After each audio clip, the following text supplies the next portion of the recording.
Hey babies, I hope that each of you are safe. I hope you're in good spirits.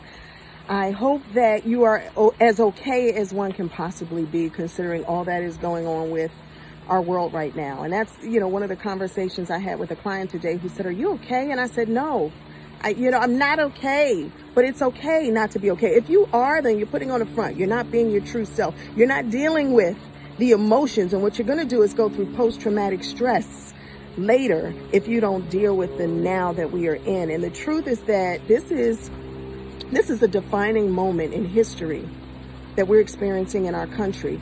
To start off with the pandemic, something that many of us watched in movies and thought could never happen, right? Oh, that's just in a movie. It's a sci-fi. It'll never happen. And then to find ourselves smack dab in the middle of a horror movie, right? And then for what we all witnessed on social media to happen to George Floyd, as we've witnessed over the years and we've heard about over the years, all of the horrors, the police brutality.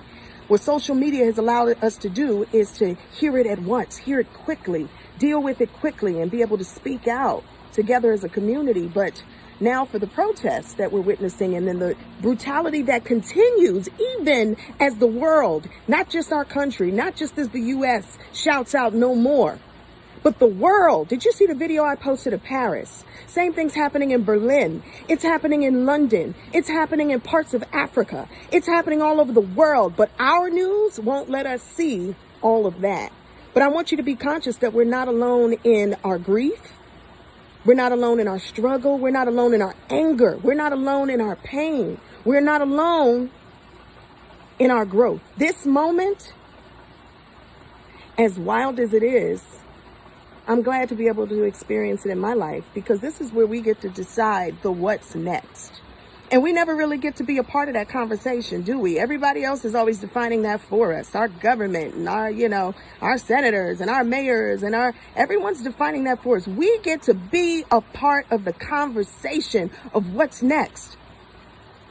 We're fighting right now for the soul of America. What road do we want to travel down? Who do we want to be? Where do we stand? You have to stand somewhere, and in the middle is not an option. For many of you who think that you're in the safe space where you've said enough, but you're not going to say too much more to piss people off. This is where you've got to tell us where you stand. And we all got to be on the right side of history on this. Who are we going to be as Americans? What is our country going to stand for?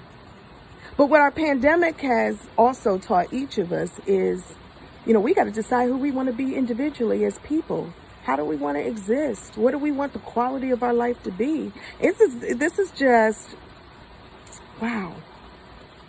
And I haven't spoken on social media and probably over a week and a half, because I just couldn't find the words. And then finally the words came to me, which is a shift. We are in the middle of the shift. I know my life has. It slowed down a bit, even when I didn't welcome it at first and I fought it. And you've seen me, when I was like, oh my God, I'm pulling out my hair and my kids and I can't. And now I am welcoming stillness. It gives me time to reflect and renew. Hopefully you have as well. I'm welcoming change. Normal, forget about it. I don't want to go back to normal. Normal is what got us here. And so what I want you to do is sound off on the what's next, on a few things. What's next for you in your life? How has this pandemic, how has this whole thing changed the shape of who you thought you were and what you thought your life was, what your priorities were? And then what's next for this country? What do we want to see from our leaders? Words, what do they need to say? They need to speak life to me. They need an action plan. And then guess what? You can't be somebody who's out there protesting, and you definitely can't be someone who's on social media complaining if you haven't even registered to vote yet. Do you understand what our ancestors had to go through just to vote, just to have the right to vote? How many people died? How many people fought? How many people were hung? How many people went through pure hell for the right to vote? And hundreds of thousands of people are talking about even sitting out this upcoming election because they don't like the options. Well, what options do we really have? Trump or no Trump? Where do you stand? Where do you stand?